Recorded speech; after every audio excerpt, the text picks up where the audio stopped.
Hi everyone, welcome back to my channel. ఈరోజు మనం వచ్చేసి ప్రీవియస్ ఇయర్ అంటే 2018లో టెట్లో జరిగినటువంటి సెట్ నెంబర్ బిలో మనం మ్యాథ్స్ పేపర్ని డిస్కస్ చేసుకున్నామండి. పూర్తిగా ఎక్స్ప్లెయిన్ చేసుకున్నాం, ప్రతి క్వశ్చన్ కూడా క్లియర్గా ఎక్స్ప్లెయిన్ చేసుకున్నాము. ఈ వీడియో నచ్చితే ఒక చిన్న లైక్ చేయండి, అలాగే ఒక చిన్న కామెంట్ అయితే పెట్టండి. అలాగే మీకు ఏమేమి వీడియోస్ కావాలో మీకు ఒక కామెంట్ రూపంలో అయితే తెలియజేయండి. ఈ వీడియో నచ్చితే కంపల్సరీ ఒక చిన్న లైక్ చేయండి. So let start the video అండి. 91 క్వశ్చన్ అండి. ఫస్ట్ -4, 8, -7, 5, -5, 1, 6 పూర్ణ సంఖ్యలను ఆరోహణ లేదా అవరోహణ క్రమంలో రాసేటప్పుడు ఎల్లప్పుడూ మధ్యలో ఉండే సంఖ్య ఏది అని అడిగాడండి. వీటిని మనం ఇచ్చిన నంబర్స్ని మనము ఆరోహణ లేదా అవరోహణ క్రమంలో రాయాలి. ఇక్కడ అందరికీ ఒక కన్ఫ్యూజ్, ఆరోహణ క్రమం అంటే ఏమిటి, అవరోహణ క్రమంలో రెండు కన్ఫ్యూజింగ్గా ఉంటాయండి. నేను ఒక చిన్న ట్రిక్ అయితే చెప్తా చూడండి. అవరోహణ, ఆ వర్డ్లోనే ఉందండి. అవ్వ అనే మాట మనకంటే అవ్వ అనేవారు పెద్దవారు, అంటే పెద్ద నంబర్ నుంచి చిన్న నంబర్ వరకు మనము అవరోహణ క్రమం అనేది రాయాలండి. ఆరోహణ క్రమం అనేది చిన్న నుంచి పెద్ద నంబర్ వరకు రాయాలి. అర్థమైందనుకుంటా. ఇక్కడ మనకి ఇచ్చిన నంబర్స్ని మనము ఆరోహణ క్రమంలో అయితే రాసి మనం నంబర్స్ని చూద్దామండి. ఇక్కడ చూడండి, ఇచ్చిన నంబర్స్ అండి. -4, 8, -7, 5, -5, 1, 6 ఇచ్చిన నంబర్స్ అవి. మనం వాటిని ఆరోహణ క్రమంలో రాసాము. ఫస్ట్ ఏమొస్తుందంటే -7, -5, -4, 1, 5, 6 ఈ విధంగా వస్తాయి. ఎల్లప్పుడూ మధ్యలో ఉండే నంబరు 1 అవుతుందండి. మనకు అవరోహణ క్రమంలో రాసిన, ఆరోహణ క్రమంలో రాసిన మిడిల్ నంబరు 1 అవుతుందండి. చూడు, ఆరోహణ క్రమం అంటే చిన్న నుంచి పెద్ద వరకు, అవరోహణ క్రమం అంటే పెద్ద నుంచి చిన్న వరకు రాస్తాము. ఇటు సైడ్ నుంచి వచ్చిన మిడిల్లో ఉండేది మటుకు 1. మన ఆన్సర్ వచ్చి 1, ఆప్షన్ నెంబర్ 3 అండి. Option number 3. నెక్స్ట్ క్వశ్చన్ చూడండి. -7/9 యొక్క సంకలన విలోమము. నేను నంబర్ సిస్టమ్ యొక్క ప్రాపర్టీస్ చెప్పేటప్పుడు సంకలన విలోమము, గుణకార విలోమము ఇవి ప్రాపర్టీస్ చెప్పానండి. సంకలన విలోమము అంటే ఏదైతే నంబర్ ఇచ్చింటారో ఆ నంబర్కి మైనస్ చేసి మనం సేమ్ నెంబర్ని తీసుకోవడమే అండి.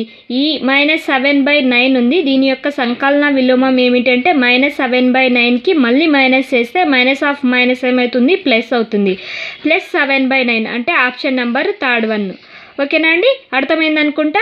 ఒకవేళ అర్థం కాలేదు అనుకుంటే మనకు నంబర్ సిస్టమ్ ప్రాపర్టీస్ అని, నేను ప్రాపర్టీస్ ఆఫ్ నంబర్ సిస్టమ్ అని ఒక వీడియో చేశానండి. వెళ్ళి ఒకసారి సంకలన విలోమం, గుణకార విలోమం ఇవన్నీ ఒకసారి చెక్ చేయండి.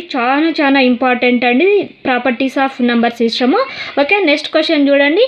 √0.9 × √1.6 విలువ ఎంత అని అడిగాడండి. ఆ విలువలను ఏ విధంగా రాసుకోవాలో చూపిస్తా చూడండి. ఇక్కడ √0.9ను √9/10గా రాసుకున్నాము. అలాగే √1.6ని √16/10గా రాసుకుంటాము. అంటే పాయింట్ తీసేసి కింద 10 వేసేసుకున్నాం. ఈ మొత్తాన్ని మనము √9 × 16/10 × 10గా రాసేసుకున్నాం. ఇక్కడ మనం క్యాన్సిలేషన్ చేయకున్న √9 అంటే మన వాల్యూ వచ్చి 3, √16 అంటే 4 వస్తుంది. ఇక్కడ చూడండి, √16 అంటే 4 వచ్చేస్తుందండి. ఇక్కడ 100కి రూట్ వేసేసినామంటే 10 వస్తుంది.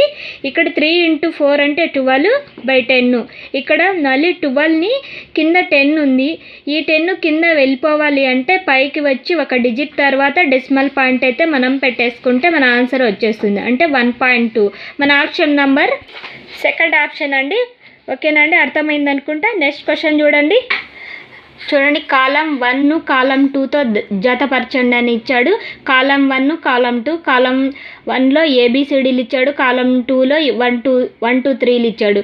ఇక్కడ ఏలో 1/2 / 3/4 ఉంది. దీన్ని ఏ విధంగా రాసుకుంటామంటే ఇక్కడ ఈ ప్రాబ్లాన్ని మొత్తంని ఇక్కడ రైట్ డౌన్ చేశాను చూడండి. ఇక్కడ చూడండి, 1/2 ఇంటూ ఈ 3/4ను మనం రెసిప్రోకల్లో రాసుకుంటే 4/3 అవుతుంది. దీన్ని క్యాన్సిలేషన్ చేసుకుంటే 2/3 వస్తుంది. ఏ యొక్క ఆన్సర్ వచ్చేసి 2 అండి. ఓకేనా, 2/3. నెక్స్ట్ బి యొక్క ఆన్సర్ చూడండి. 2/3 / -1 అంట 1గా ఇచ్చారు. దీన్ని ఏ విధంగా రాసుకోవచ్చు అంటే -2/3 రాసుకోవచ్చు. బి యొక్క ఆన్సర్ వచ్చేసి ఫోర్త్ వన్ అండి. నెక్స్ట్ చూడండి, థర్డ్ ఆప్షను 3/4 డివైడెడ్ బై 3/4 ఇచ్చాడు. దీన్ని రెసిప్రోకల్గా రాసేసుకుంటే దీన్ని 4/3గా ఉంటుంది. ఇంటూ వచ్చేస్తుంది. ఇక్కడ 3 క్యాన్సిల్, 4 క్యాన్సిల్ అయితే 1 ఉంటుంది. సి యొక్క ఆన్సర్ వచ్చేసి 1 అండి. నెక్స్ట్ డి యొక్క ఆన్సర్ చూడండి, సేమ్ సిలో చేసిన విధంగానే ఇక్కడ -5/7 ఉంది. అలాగే -7/5గా రాసేసుకొని మనం ఈ డివిజన్ని తీసేసి ఇంటూ వేసేసుకుంటే మన ఆన్సర్ వచ్చి -1 ఉంటుంది. డి యొక్క ఆన్సర్ వచ్చేసి -1 అంటే థర్డ్ ఆప్షన్ అండి. మన ఈ ఆప్షన్స్లో ఏ వచ్చి 2, బి వచ్చి 4, సి వచ్చి 1, డి వచ్చి 3. మన ఆప్షన్స్లో ఎక్కడున్నాయో చూడండి.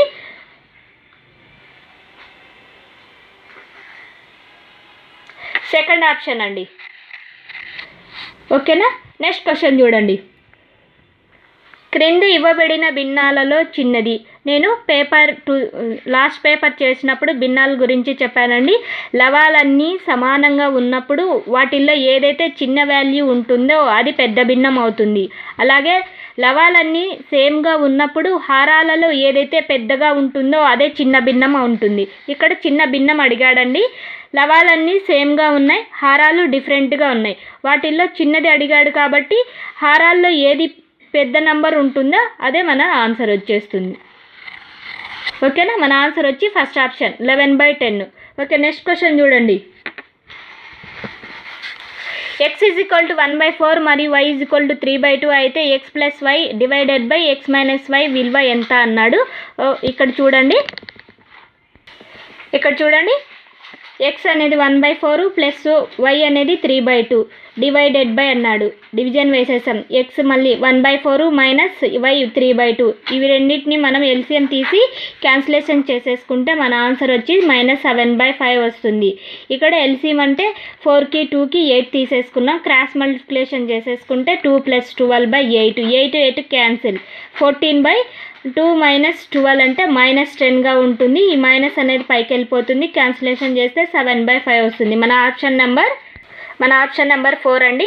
నెక్స్ట్ క్వశ్చన్ చూడండి, 0.07 ప్లస్ 0.008 ప్లస్ 0.9కి సమానమైనది. ఇక్కడ చిన్న ట్రిక్ చూడండి, డెసిమల్ పాయింట్ తర్వాత వాటిని 2 డిజిట్ ఉన్నాయి, 3 డిజిట్, మళ్ళీ 1 డిజిట్. అంటే డెసిమల్ పాయింట్ తర్వాత డిజిట్ను వేరువేరుగా ఉన్నాయి కాబట్టి ఇక్కడ డెసిమల్ పాయింట్ తర్వాత 0 అనేది కామన్గా డెసిమల్ పాయింట్ పెట్టేసి తర్వాత ఫస్ట్ ఏముందంటే 9 ఉంది. నెక్స్ట్ 7 ఉంది. నెక్స్ట్ 7 అండి, 0.07 ఉంటుంది. నెక్స్ట్ 0.008 అంటే 8 వచ్చేస్తుందండి. ఈ విధంగా సింపుల్గా మనం చేసేదానికి వీలుంటుంది. అంటే ఇక్కడ జీరోస్ ఉన్నాయి కాబట్టి ఈ విధంగా చేయగలిగాం. మన ఆన్సర్ వచ్చేసి థర్డ్ ఆప్షన్ అండి, 0.978. ఓకేనా అండి. నెక్స్ట్ క్వశ్చన్ చూడండి, అసలు P వడ్డీ రేటు 6%, కాలం T మరియు సాధారణ వడ్డీ S మరియు చక్రవడ్డీ C అయినప్పుడు క్రింది వానిలో సాధ్యమయ్యేది ఏది అని అడిగాడు. ఇక్కడ మనకు ఒకటైతే అర్థం కావాలండి. ఇక్కడ కాలం ఇవ్వలేదు, అంటే స్పెసిఫిక్ ఇండికేషన్ ఏమి ఇవ్వలేదండి. అన్ని సింబల్స్ ఇచ్చాడు. ఆ సింబల్స్ ఇచ్చిన తర్వాత ఆప్షన్స్లో ఆప్షన్ ఏ వచ్చి C > S, B వచ్చి C = S, C S. ఇక్కడ ఏమిటంటే సింపుల్ ఇంట్రెస్ట్, కాంపౌండ్ ఇంట్రెస్ట్ అంటే సాధారణ వడ్డీ, చక్రవడ్డీ. సాధారణ వడ్డీ, చక్రవడ్డీ 1 సంవత్సరానికి సమానంగా ఉంటాయండి. సంవత్సరం తర్వాత సాధారణ వడ్డీ అనేది చక్రవడ్డీ కంటే తక్కువగా ఉంటుంది. ఇక్కడ మనకు ఏమి ఇవ్వలేదు కాబట్టి మనము ఫస్ట్ ఇయర్కి సమానంగా ఉంటుంది. ఆ తర్వాత సాధారణ వడ్డీ అనేది ఎక్కువగానే ఉంటుంది, సాధారణ వడ్డీ అనేది తక్కువగా ఉంటుంది చక్రవడ్డీ కంటే. అంటే చక్రవడ్డీ అనేది ఎక్కువగా ఉంటుంది. మన ఆన్సర్ వచ్చి ఏ ఉంటుంది, బి ఉంటుంది. ఆప్షన్ నెంబర్లో ఏదంటే సెకండ్ ఆప్షన్ అండి, ఏ లేదా బి సరైనది. ఓకేనండి. ఫస్ట్ ఇయర్కి సేమ్గా ఉంటాయి, సెకండ్ ఇయర్ చక్రవడ్డీ అనేది ఎక్కువగా ఉంటుంది, సాధారణ వడ్డీ అలాగే ఉంటుంది. ఓకేనా అండి. నెక్స్ట్ క్వశ్చన్ చూడండి, రూపాయలకు 80 పైసలకు గల నిష్పత్తి అడిగాడండి. రూపాయలకు ఇక్కడ ఏ విధంగా రాసుకోవాలో చూపిస్తా చూడండి. రూపాయలు అంటే 800 పైసలండి. అలాగే 80 పైసలకు నిష్పత్తి అంటే మనం రేషియో వేసేస్తామండి. ఈ 8 1 ఒక జీరో క్యాన్సిల్ 10:1 అనే రేషియో అయితే మనకు వచ్చేస్తుంది. ఓకేనా అండి? ఈ విధంగా వేసుకోవాలి. మన ఆన్సర్ వచ్చేసి సెకండ్ ఆప్షన్ అండి. నెక్స్ట్ క్వశ్చన్ చూడండి. 2 అట్టపెట్టెలను 500 ఘన సెంటీమీటర్ల స్థలాన్ని ఆక్రమిస్తే అలాంటి 200 అట్టపెట్టెలు దాచడానికి అవసరమైన స్థలము సెంటీమీటర్ క్యూబులలో తెలపండి అన్నాడండి. ఒక 2 అట్టపెట్టెలు అంటే ఇక్కడ చూడండి, 2 అట్టపెట్టెలకు 500 ఘన సెంటీమీటర్లు అడిగాడు. 200 అగ్గిపెట్టెలు పట్టడానికి అవసరమైన స్థలం ఎంత ఉంటుందంటే ఇక్కడ చూడండి, 2 అగ్గిపెట్టెలకు 500 ఘన సెంటీమీటర్లు అంటే 200 అట్టపెట్టెలకు ఎంత ఉంటుందంటే క్యాన్సిలేషన్ చేద్దామండి. 2 1 100 ఉంటుంది. ఇక్కడ 500 × 100 వేసుకుంటే 50,000 ఉంటుంది. మన ఆన్సర్ వచ్చి థర్డ్ ఆప్షన్ అండి. ఓకేనా? సెంటీమీటర్ క్యూబ్ అన్న ఘన సెంటీమీటర్ అన్న ఒకటేనండి. ఓకేనా? ఓకే, మనకు 50,000 సెంటీమీటర్ క్యూబ్ ఉంటుంది. ఓకేనా? నెక్స్ట్ క్వశ్చన్ చూడండి. ఒక వృత్తాకార తలం, వక్రతలం మరియు ఒక శీర్షమును కలిగి ఉన్న ఘనాకారం ఏమిటి అంటే శంకువు అండి. వృత్తాకార తలం ఉంటుంది, వక్రతలం ఉంటుంది, ఒక శీర్షము ఉంటుంది. అన్ని శంకువులో ఉంటాయండి. ఈ మూడు తలాలు శంకువులో ఉంటాయి. శీర్షము, వక్రతలము, వృత్తాకార తలము శంకువులో ఉంటాయి. ఓకేనా? ఆప్షన్ నెంబర్ 1 అండి. నెక్స్ట్ క్వశ్చన్ చూడండి. క్రింద ఆంగ్ల అక్షరాలలో 2 కన్నా ఎక్కువ సూక్ష్మ అక్షరాలు కలిగి ఉన్న అక్షరం ఏది అంటే 0 అండి. 0 కాదు, O అండి. క్రింద ఆంగ్ల అక్షరాలలో 2 కన్నా ఎక్కువ సూక్ష్మ అక్షరాలు కలిగి ఉన్న అక్షరము O. ఓకేనండి? మన answer second option. Next question చూడండి. ట్రయాంగిల్ ఏబిసిలో బీసీ భుజము D వరకు పొడిగించినది. యాంగిల్ ఏసీడీ వద్ద ఎంత డిగ్రీలు అంటే 115 డిగ్రీలు మరియు యాంగిల్ ఏ 45 డిగ్రీలు అయిన యాంగిల్ బి కోణం విలువ ఎంత అని అడిగాడండి. ఇక్కడ మనము కోణాలు